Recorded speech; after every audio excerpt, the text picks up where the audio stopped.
Скажите, пожалуйста, война, которую развязала Россия против независимой суверенной Украины, лично для вас стала неожиданностью? К сожалению, не совсем.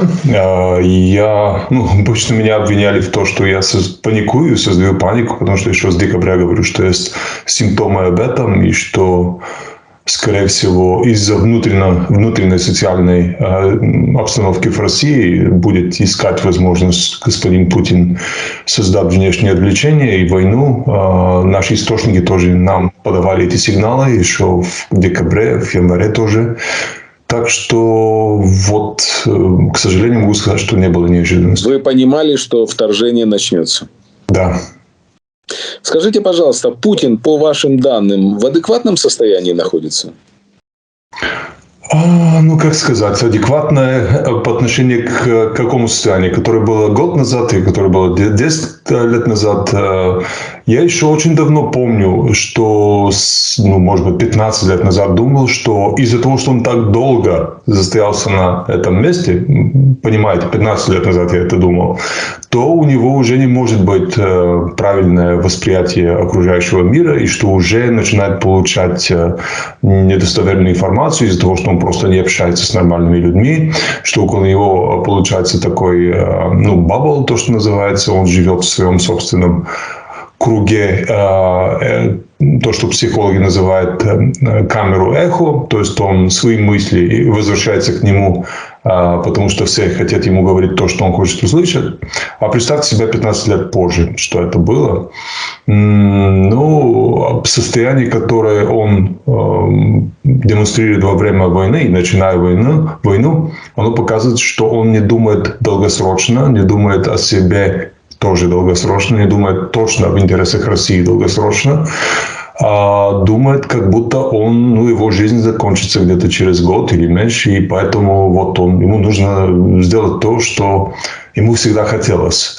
Почему я это говорю? Потому что, видимо, нет инстинкта самосохранения для государства России, потому что все, что он делает, это везет за собой очень длинные негативы для России, для его народа и для него лично. Поэтому, если человек не действует в своих экзистенциальных интересах, то это нельзя назвать адекватностью.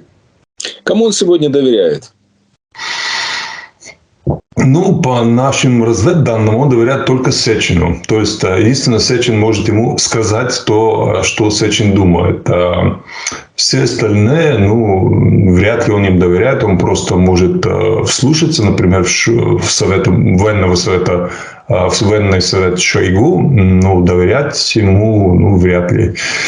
И думаю, что чем сложнее будет вообще социальная обстановка в России из-за войны, а это только предстоит, мы сейчас видим какой-то пик адреналина, а он уйдет, и через месяц мы увидим уже реальное социальное напряжение, то он будет все меньше людей доверять, и все больше чисток будут. То же самое, что было и с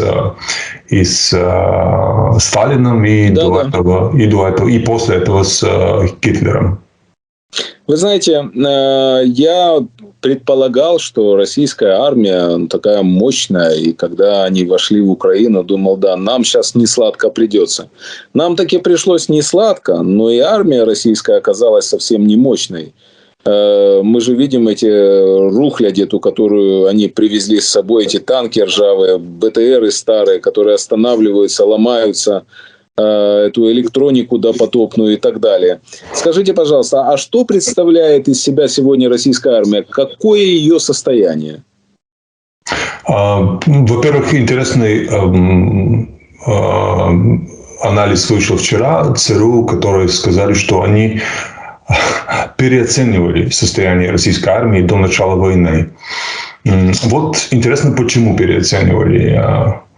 Потому что люди, хорошие знакомые, я же работал в России долго, и поэтому остались хорошие знакомые, включая такие, которые в военно-индустриальном комплексе, они мне всегда говорили последние несколько лет, Ну, как может человек поверить, что у нас в армии все нормально и все хорошо, когда вообще в каждой другой сфере жизни все плохо, включая в государственной экономике, потому что там же, в отличие от нормальных стран, ну, огромная часть экономики, она в государственных руках, ну, и армия тоже в государственных руках. То есть, если государство не может управлять правильно своей экономикой, то почему кто-то придумал и думает и верит, что может управлять армией? Так что вот всегда чисто абстрактно я тоже верил своим друзьям, что там что-то не так. Сейчас мы увидели, что не так. Это, во-первых, Берекло, как вы назвали, это старое оружие. Я, кажется, в первом нашем разговоре после начала войны я тоже сказал, что не видел вообще, не мог себе представить, что в одном конвое могут быть 4 поколения железа, да, танков. А сейчас мы это видели. И здесь любой менеджер, любой логистичный менеджер скажет, что это абсурд по очевидной причине, что, то есть обратная сторона, то есть как должно быть. Ryanair. Берите Ryanair, компанию, в которой все самолеты абсолютно одинаковые, только одного поколения. Да. Если вообще надо поменять один самолет, то поколение одного, то надо просто перейти все на новое поколение. Почему? Потому что это означает эффективность, эффективность взаимозамены, там, ремонта и вообще взаимозамены самих командиров полета и так далее. То же самое в армии. Но здесь мы видим полный абсурд. 4 поколения. И дальше, конечно, то, что всегда было слабостью российской армии, советской армии, честно говоря, это отсутствие правильной логистики, вообще понимания, не думать. Они военные, то есть они только думают о том, как убивать, о том, как снабжать, о том, как... И как собирать трупы тоже. Как собирать трупы тоже. Мы видим, что если это назвать логистикой, это некрасиво, конечно, но тоже частью логистики. Так что...